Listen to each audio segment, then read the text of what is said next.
고석규 후보에게 질문하겠습니다. 문재인 정부의 교육 정책을 위반하셨다는 말씀을 자주 하십니다. 이 문재인 정부 교육 정책 가운데에서 유치원 교육 관련 내용을 보면은 현재 25%인 취원율을 국공립 유치원 2022년까지 40%로 올리겠다라는 공약이 있습니다. 현재 우리 전라남도의 유치원 취원율이 2015년부터 2017년까지 통계가 대체적으로 44%에서 45%를 지금 형성하고 있는데 어떻게 해서 2022년까지 40%를 하겠다는 것인지 혹여 그렇게 했을 때 사립 유치원이 겪을 경영의 어려움을 생각해 보셨는지 그 부분에서 좀 그 두 가지 의아한 점에 대해서 답을 해 주시면 좋겠습니다. 네, 답변해 주시죠. 예, 질문 감사합니다. 지금 이제 그 국공립 유치원을 확대하겠다라고 하는 그 부분은 이 교육에 대한 국가 책임의 강화라고 하는 문재인 정부의 기본적인 이념을 대변하는 것이라고 할 수 있습니다. 궁극적으로는 그 유치원 교육에 대해서도 국가가 모든 책임을 지는 쪽으로 바뀌어야 한다라고 생각을 하고요. 그래서 일단 주로 그 공약의 내용은 수도권을 중심으로 한 내용이었다고 생각하고요. 제가 나중에 마무리 발언에서 말씀하겠습니다만 전남을 위해서 제가 많은 그 공약에 반영하는 노력을 했습니다. 근데 전남은 지금 말씀하신 대로 사립 유치원이 대단히 어렵습니다. 그래서 제가 전남형 교육 모델이라고 말씀을 드렸는데 이것은 그 수도권에 있는 정책을 그대로 지방에 적용할 수는 없습니다. 따라서 저는 그 지방의 경우에는 특히 전남의 경우에는 이 사립 유치원의 공존을 염두에 두면서 공립 유치원의 확대 부분들을 고려하겠습니다.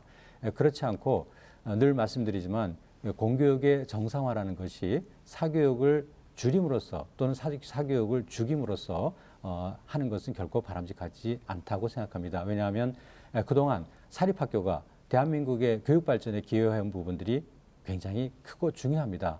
그것은 국가가 책임을 못했기 때문에 사립학교에 의존했던 것인데 지금 와서 어느 정도 경쟁력이 갖춰졌다고 해서 사립학교가 그동안 대한민국의 교육에 기여했던 부분을 그런 형태로 외면해서는 안 되리라고 생각합니다. 따라서 그 사립학교도 이 공립학교 못지않은 지원을 받을 수 있도록 적극적으로 노력할 것이고 따라서 사립 유치원을 포함한 사립학교에 대한 공영성도 정부 지원, 교육청 지원을 통해서 확대해가는 쪽으로 노력하겠습니다.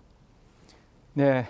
고 후보님께 질의하겠습니다. 아까 유치원 교육 관련이다. 그 현재 국공립 취원율이 25%인데 2022년까지 40%를 올리겠다라는 문제점을 지적하니까 고 후보님께서 그건 수도권을 중심으로 한 공약이었다. 아니 그걸 개발하셨다는데 수도권 중심으로 개발을 했다. 그러면서 전남 교육을 하시겠다. 그 부분 짧게 우선 좀 대답을 해 주시죠. 예, 그 부분에 대해서는 제가 마무리 발언 때 말씀을 드리려고 했었는데요. 공약을 개발하는 팀의 구성이 대부분 다 수도권 사람들이었습니다. 제가 지방 출신으로 들어가서 팀장 역할을 하다 보니까 이분들이 지방에 대해서 너무 모르기도 하거니와 지방에 대해서 관심이 없었습니다.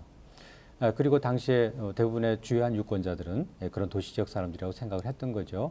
그래서 저는 적어도 이 지방의 입장을 어떻게든지 반영해야겠다라는 생각하에 몇 가지 주요한 부분들을 했습니다.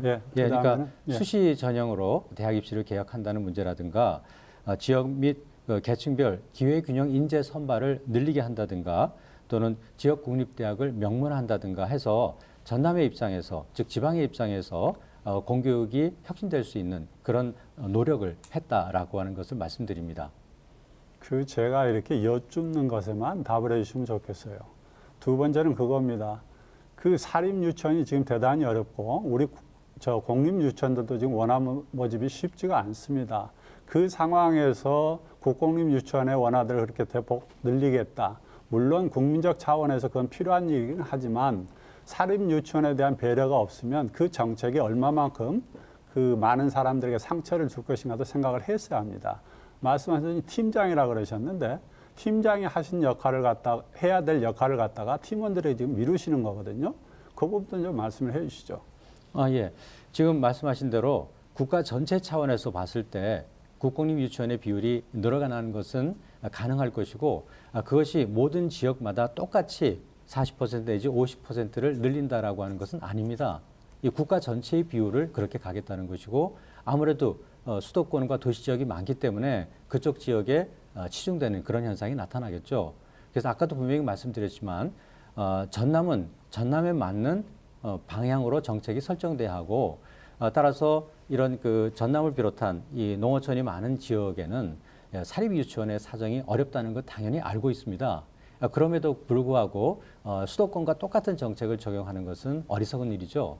제가 그 전체의 40% 내지 50%의 국공립 유치원을 얘기했던 것은 국가 전체 차원에서의 비율인 것이고 그것이 모든 시도에 똑같이 그렇게 된다는 것은 아닙니다. 그래서 그 점을 분명하게 말씀을 드리고요. 다시 말씀드리지만 전남에 맞는 환경을 마련해야 되는 것이고 그런 점에서 사립 유치원에 대한 대책은 수도권과는 전혀 다른 방식으로 적용돼야 한다라고 누차 말씀드립니다. 글쎄요, 그 대답을 어떻게 해석해야 될지 모르겠습니다. 이거는 문재인 정부 교육 공약이거든요. 그러니까요. 그게 국가 전체 차원으로서는 그 수준까지 간다는 것이고 모든 시도가 똑같이 그렇게 간다는 것은 아니죠. 왜냐하면 각 지역마다 특수성이 있는데 그것을 어떻게 똑같이 적용할 수 있겠습니까? 그 부분은 그럼 단서가 붙거나 다르게 표현돼서야 맞습니다. 그것은 당연히 적어도 국가 차원에서 교육 그렇게 공약인데, 한다는 것이지 전라남도에서 그렇게 한다는 얘기는 아니었지 않습니까? 글쎄요, 공약을 그렇게 해석하신 건 또 처음 들어봅니다. 아니 그렇게 해석하는 게 너무 당연한 거 아닙니까? 그게 각 지역별 공약이 아니고 국가 공약이니까 국가 전체의 평균이 그렇다는 뜻이죠. 네, 시간 다 됐습니다. 존경하는 전남도민 여러분, 사랑하는 교육가족 여러분, 교육감의 자리는 의욕만으로 되는 게 아닙니다. 직무를 수행할 수 있는 경험과 전문성을 요구하고 있습니다. 저는 몸으로 25년 동안 학생을 가르치면서 보통교육을 경험을 했고 13년 동안 장학사 교육장으로 교육행정을 하면서 이 교육행정을 펼칠 때 어떤 효과 혹은 어떤 부정적인 면이 나타날지를 몸으로서 체득한 보통교육행정의 전문가입니다. 저는 산간 벽지에 있는 학교에서부터 초등학교 교사로 출발을 해서 한 고을의 교육 수장이 될 때까지 안 거쳐본 곳이 없고 안 해본 일이 없습니다. 말 그대로 전남교육에서 잔뼈가 굵었습니다. 교육행정이 교육감이 시행착오를 해서는 안 됩니다. 시행착오 없는 교육행정을 할 수 있는 교육감 후보는 오인성이 유일하다고 생각합니다. 믿고 맡겨주시기 부탁드립니다.